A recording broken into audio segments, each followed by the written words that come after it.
آقا کریم صلی اللہ علیہ وسلم بچپن سے آپ سنیں کتنی نمازیں معراج میں فرض ہوئی ہیں، آپ بتائیں کتنی نمازیں فرض ہوئی ہیں؟ 50. سب کو معلوم، ہم تو بچپن سے سنیں، خطاب تو بھی کرنا شروع کیا ہے، خطیبوں کو سنیں. 50 نمازیں. آقا کریم صلی اللہ علیہ وآلہ وسلم آتے، حضرت موسیٰ ملتے، 5 نماز کم کرواتے، پھر حضور جاتے، پھر آتے، پھر جاتے، پھر آتے. اب کتنی رہ گئی آخر میں؟ 5 نمازیں. اب علماء جب یہ بات کرے تو مخالفین معراج اعتراض کر دیے اور کہا علی جہاں آپ کہیں دیوار کے پیچھے کا جانتے، علم غیب جانتے، تو آقا کو معلوم نہیں تھا کہ میری امت 5 ہی پڑھ سکتی ہے، 50 نہیں پڑھ سکتی. تو ڈائریکٹ اللہ سے حضور نے کیوں عرض نہیں کیا مولا 50 کیوں، ڈائریکٹ 5 دے دیں آپ؟ اس لیے تو 5 دے دے، اس لیے کیونکہ میری امت جو ہے وہ 5 نمازیں پڑھ سکتی ہے. آپ کہتے ہیں نا بھائی آپ کے نبی تو دیوار کے پیچھے کا بھی جانتے، تو کیا حضور کو یہ بات علم غیب نہیں تھی؟ کیا آقا کریم صلی اللہ علیہ وآلہ وسلم کو معلوم نہیں تھا کہ میری امت 50 نہیں پڑھ سکتی؟ آپ کے مطابق اگر علم غیب ہے تو آقا نے حضور اللہ سے کیوں نہیں عرض کیا کہ اے میرے رب مجھے 5 چاہیے، مجھے معلوم ہے میری امت 5 ہی پڑھ سکتی ہے، 50 نہیں پڑھ سکتی؟ علماء نے فرمایا اس بات کو چھوڑیں، قرآن میں پڑھیں. اللہ رب العزت فرماتا ہے هو اللہ الذی لا الہ الا ہو عالم الغیب والشہادہ، غیب کا جاننے والا اللہ ہے. غیب کا جاننے والا کون ہے؟ اللہ ہے. آپ نے کہا کہ نبی کو معلوم نہیں تھا، تو مجھے بیان کریں اللہ نے جو 50 دی کیا اللہ کو بھی معلوم نہیں تھا کہ ان کی امت 5 پڑھ سکتی ہے؟ حضور والا سوال ہے، میرا سوال ہے، حضور کے لیے چھوڑ دیں. آپ یہ بیان کریں عالم الغیب کون ہے؟ آپ کہتے ہیں اللہ.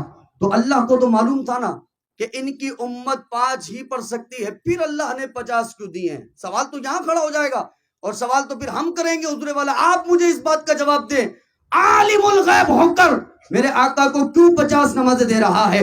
بار بار 5 کیوں کم کر رہا ہے؟ علماء نے فرمایا امت کو گمراہ نہ کرو بلکہ حقیقت بیان کرو. اور بیچ میں کلیم اللہ موسیٰ علیہ السلام کھڑے ہیں، اور جو حافظ قرآن ہے ان سے پوچھیں کہ موسیٰ کی تمنا قرآن میں تھی کہ نہیں تھی؟ اے میرے رب تیرا کلیم تجھے سنتا آیا ہے، آج تجھے دیکھنا چاہتا ہے. اور اپ نے کیا کہا تھا؟ لن ترانی، تو ہرگز نہیں دیکھ سکتا ہے. لیکن رب کو محبت تو موسیٰ سے ہے نا، اللہ کو دکھانا تو تھا نا، اس لیے بار بار مصطفیٰ کا آنا، بار بار جانا یہ اس لیے تھا کہ میرے رب نے آنکھوں سے اپنا نور مصطفیٰ کو دکھایا ہے، اور مصطفیٰ کی آنکھوں سے اپنا نور حضرت موسیٰ علیہ السلام کو دکھا دیا ہے. کہا حضور والا حکمت کی بات ہے، حکمت کی بات ہے. جانتے آقا بھی ہیں اللہ کی عطا سے، جانتا اللہ بھی تھا کہ ان کی امت صرف 5 ہی پڑھ سکتی ہے. کتنی پڑھ سکتی ہے؟ اللہ سے بڑا عالم الغیب کون ہے حضور والا؟ اللہ جانتا تھا. کیوں دی اللہ نے 50 نمازیں؟ میرا سوال ہے، مجھے اس سوال کا جواب دے، قیامت کی صبح تک جواب دے. آپ کیوں دی؟ جب اللہ عالم الغیب ہے اللہ نے کیوں دی ہے؟ یہ حکمت تھی اللہ تبارک و تعالیٰ کی کہ محبوب آئیں گے جائیں گے، آئیں گے جائیں گے. اور علماء نے فرمایا اور یہ عظمت مصطفیٰ بھی ہے اس لیے کیونکہ ایک مرتبہ جبریل علیہ السلام لے کر گئے اور حضور کے ساتھ سواریاں بھی ہیں، لیکن یہاں موسیٰ کے پاس آنا نہ جبریل ہے نہ کوئی اور، تنہا آ بھی رہے ہیں اور جا بھی رہے ہیں.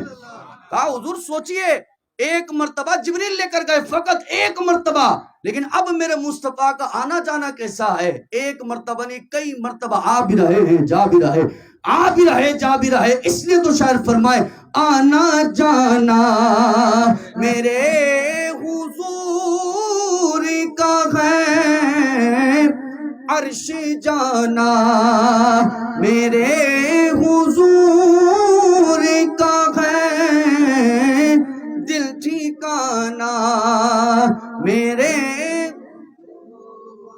تو میرا عزیز دوستو الحمدللہ ثم الحمدللہ ہمارا ایمان ہے، ہمارا عقیدہ ہے کہ ہم آقا کریم صلی اللہ تعالیٰ علیہ وآلہ وسلم کی معراج پر ایمان رکھتے ہیں، اور ہمارا یہ ایمان ہے اور متقدمین مؤخرین جتنے علماء ہیں اکثریت کا یہ ایمان ہے کہ میرے رب نے محبوب کی روح کو بھی معراج کروائی ہے، محبوب کے جسم اطہر کو بھی معراج کروائی ہے.